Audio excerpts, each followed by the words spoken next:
مسلسل بطل العالم اكتر مسلسل ترند الفتره دي، هل يستاهل الضجه اللي معموله عليه ولا هو اي كلام؟ لحد تصوير الحلقه دي نزل 5 حلقات، وان شاء الله السادسه هتنزل بالليل. ادعوا بقى ننجز في المونتاج وننزل لكم الحلقه النهارده. احنا طبعا هنقيم لحد اللي اتعرض اللي هم ال5 حلقات، وهنقول ايجابيات وسلبيات المسلسل، والاهم من كل ده هل فعلا يستاهل الضجه دي ولا لا. الاول المسلسل اللي من بطوله عصام عمر، جيهان الشماشرجي، فتحي عبد الوهاب، محمد لطفي، احمد عبد الحميد، تاليف هاني سرحان، واخراج عصام عبد الحميد. وقبل اي كلام، مش شرط عشان اكون مختلف اطلع اشتم فيه، المسلسل حلو قوي يا جماعه. انا قاعد شخصيا مستني الحلقات، ابويا بيتفرج معايا، الاجواء بتاعته جميله بصراحه، وشددني وشد كل اللي اعرفهم تقريبا، فالمسلسل عجبني شخصيا يعني. كل مره بنبدا بالايجابيات، بس على غير العاده المره دي هنبدا بالسلبيات عشان هي حاجه بسيطه قوي بصراحه، عشان المسلسل زي ما قلت لكم عجبني. يلا بينا. اكتر سلبيات قالت واللي الكل غالبا بيتكلم عنها دلوقتي ان القصه مهروسه، فكره ان واحد يتورط مع واحده في مشاكل مش تبعه فيخش هو في الصراع ده، والصراع ده يكون مع شرير اللي هو في المسلسل بتاعنا فتحي عبد الوهاب.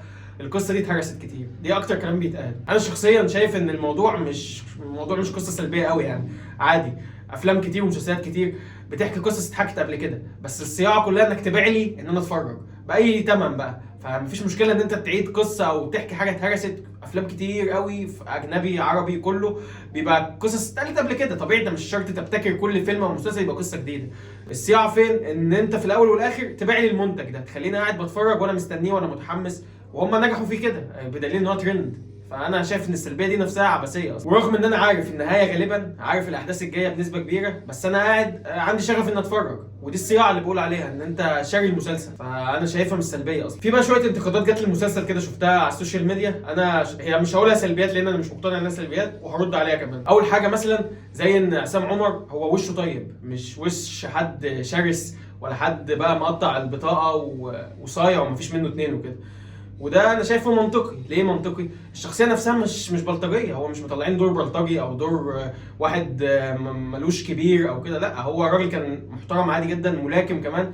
الظروف اضطرته انه يبقى جارد ويتعامل مع اشكال لبط شويه، فهو طب الشخصيه دي عاديه يعني. في ناس بتقول لك ان هو شبه صاحبك اللي في ثانوي الدحيح المحترم. هو الموضوع هي الشخصيه فعلا جزء منها كده، ان هو راجل محترم ملاكم، الظروف اضطرته بس للموضوع ده. فانا شايف ان قصه وش عصام عمر مش شكله كيوت وكده، الموضوع ده عبثي برضه، والناس بتحاول تطلع له اي حاجه وحشه وخلاص، انما لا، الشخصيه لايقه عليه جدا عادي يعني. تاني انتقاد، وده اغرب انتقاد انا شفته في حياتي في اي فيلم او مسلسل، قصه كان بوست ترول كده، هو غالبا ترول بس يعني، بس شدني. اللي هو انت عشان تنجح مسلسل تجيب ممثل وممثله حلوين وتعمل بينهم قصه حب، فالعيال الملزقه اللي هو زي حاليا يعني ينزلوا بقى يمدحوا في المسلسل وكده. طبعا الموضوع ده عبثي فشخ بصراحه. ليه؟ بكل بساطه، ما دي فايده النجوم يا جماعه. هو انا لو منتج وعايز اعمل مسلسل الناس تسمعه والناس تحبه وتتعلق بيه تتفرج يجي لي مشاهدات زياده اكسب، طبيعي هجيب نجم. يعني ما هي النجوم اتعملت ليه؟ عشان كده. انت لو عايز تنجح اعلان معين هتجيب النجم ده يطلع فيه. فانت جيهان الشماشرجي حاليا هي ناس كتير قوي بتحبها وليها شريحه كبيره. عصام عمر بعيدا عن الوسامه هو ممثل كويس جدا يعني، هو موهبه بانت وظهرت، وهو لما طلع في بالطو ما كانش حد عارفه، هو اللي عمل اسمه بقى نجم. طبيعي بقى عندك 2 نجوم عايز تعمل مسلسل جبتهم، فانا جبتهم. يعني يا جدعان ابسط مثال، وده يعني مش نجم سينما ولا اي حاجه، انت مسلسل من الترم اصلا في بعض الناس دخلت اتفرجت لمجرد ان زياد زازا بيمثل، فهم عارفين انه بيراب فدخلوا يشوفوا ده بيهبب ايه في المسلسل. بعيدا ان انا عجبني الدور يعني، بس بتكلم عن المنطق العام. فانت بتجيب حد يشهر لك المسلسل، فان انت تجيب نجمين ده ما فيهاش اي مشكله، والانتاج ده الطبيعي. مش عارف ازاي تشتم حاجه شبه كده يعني، انت كده بتدمر فكره النجوميه. فزي ما قلنا المعادله بسيطه جدا، عايز حاجه تنجح هتجيب نجوم مشهورين. يلا بينا بقى نروح على ايجابيات المسلسل. اول واهم ايجابيه التمثيل، كله بيعرف يمثل، مفيش ولا ممثل مش عارف يمثل دوره. الكاست، اختيار الكاست ممتاز، هنتكلم عنه بالتفصيل طبعا. ففي التمثيل طبعا شكرت في عصام عمر، هو دوره جميل وراجل موهبه فعلا، اثبت انه موهبه للسنين الجايه كمان كلها. نفس الوضع جيهان، بس تحديدا هتكلم على الحاجات التانية بقى. طبعا الاستاذ الكبير جدا فتحي عبد الوهاب، دور بيرفكت.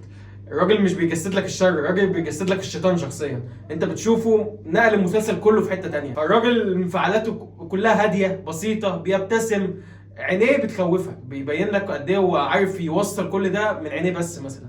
طبعا ده الفن، مش سويت وزعيق وجعير عشان تخاف منه. طبعا فاهمين انا بتكلم على مين ومين ومين. المهم يعني، وكمان على كل جبروته ده يا جماعه، احنا شفنا مثلا ان في حاجتين رياكشناته كلها بتتغير فيهم. الرياكشن لما بيكلم اللي بيحبها او اللي كان بيحبها ويفتكر ذكرياته معاها، الراجل بيضعف، بتلاقيه بيهرتل، بتلاقيه مش ظابط كلامه رغم ان هو معلم كبير قوي بره. فده بيوضح برضه تاثير جانب الحب عليه، والفكره كلها برضه ان هو كممثل نقل لك الكلام ده من غير ما يقول لك بص انا متاثر ازاي. دي نقطه كويسه جدا. تاني خوفه، دايما خوفه من كابتن يوسف. كابتن يوسف الشخصيه اللي عاملها الفنان الكبير محمد لطفي، وده قصه تانية برضه. الفنان الكبير محمد لطفي طبعا انا مبسوط له تحديدا هو جدا جدا لسبب مهم. الفنان فتحي عبد الوهاب كده كده واخد الكريدت بتاعه، الناس عارفه ان الراجل ده موهبه تمثيليه فذه، راجل جامد قوي يعني. محمد لطفي ما كانش واخد نفس الكريدت ده. المسلسل ده الناس كلها طبعا بتشيد بيه، وهو موهبه فعلا. اتمنى اشوفه في مسلسلات اكتر وافلام اكتر بالادوار الكاريزما دي. الراجل برضو حرفيا ده بقى بيمثل بعينه، هو اغلب المسلسل ما بيتكلمش، انت من عينيه بس عرفت ان في مشكله بينه وبين ابنه صلاح الحريف اللي هو عصام عمر. في مشاعر ابوه برضو، كل ده بعينه.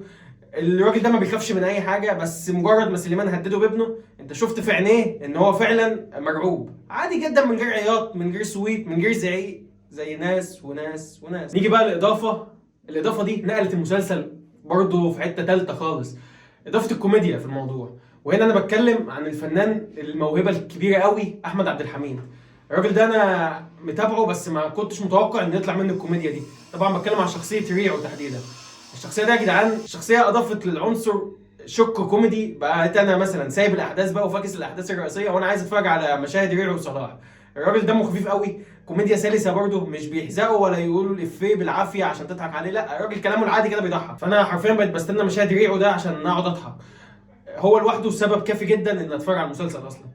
يعني انا عايز اقول تصريح رسمي كده، الراجل ده في مسلسل المفروض ان هو مش تصنيفه كوميدي ضحكني اكتر من كذا مسلسل كوميدي تصنيفهم الاساسي كوميديا اصلا. ابسطهم اخر جزئين من الكبير قوي ما ضحكونيش زي كام مشهد بتوع ريا دول. فشابوه برضو لصناع المسلسل ان الشخصيه زي دي اتحطت، لو ما كانتش موجوده المسلسل كان هيقل جامد قوي. الحاجات اللي عجبتني جدا في المسلسل برضو هو المفروض صلاح وريعو والليله دي كلها، الحدوته دي في منطقه شعبيه، الناس بتتكلم عادي يا جماعه زينا، ما انا في منطقه شعبيه مش بفضل ارمي الكلام سجع انا وجو، لا بنتكلموا عادي، ازيك عامل ايه، لغه عندنا بني ادمين برضه، مش زي مسلسلات تانية لازم الكلام كله يبقى وزن وقافيه، ان انت عشان في منطقه شعبيه لازم تبقى روش وتتكلم بعينيك وتروح وتيجي كده.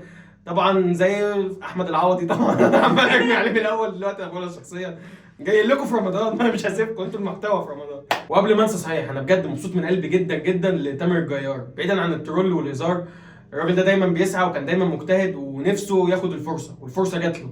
وبصراحه عنده بعيدا عن اي برضه ترول، الراجل دوره كويس قوي، الناس اصلا قبلاه، هو الراجل فيه قبول من عند ربنا كده لله في لله، الناس حبته يعني على الشاشه. اتمنى اشوف في ادوار اكتر جايه، وتوقعي الشخصي هيتاخد في ادوار اكتر جايه، لان هو فعلا عنده القبول والموهبه اللي تسمح له بكده، مش مجرد جايبين بلوجر زي اي حد مشهور ان اضافه وخلاص، لا هو فعلا راجل عنده تمثيل يعني. حاجه اخيره بقى، ودي حاجه عجبتني صياعتهم فيها جدا جدا جدا ومش عيب برضو، القائمين على المسلسل يا جماعه هم عارفين ان في مشاهد معينه هتفايرل، وده مش عيب، اي كونتنت كريتور اصلا بيحاول يقول كلام معين عشان يفايرل ويتشهر، طبيعي اي حاجه كده عشان تنجح. فهم مثلا في مشهد بتاع جيهان الشماشرجي وهي جايبه فيديو ازاي بتفتح باب من على اليوتيوب مثلا، معروف ان الموضوع ده هيبقى ترول هينزل على الصفحات كده طبيعي جدا، وهم صايعين ان هم قروا السوشيال ميديا بالمنظر ده.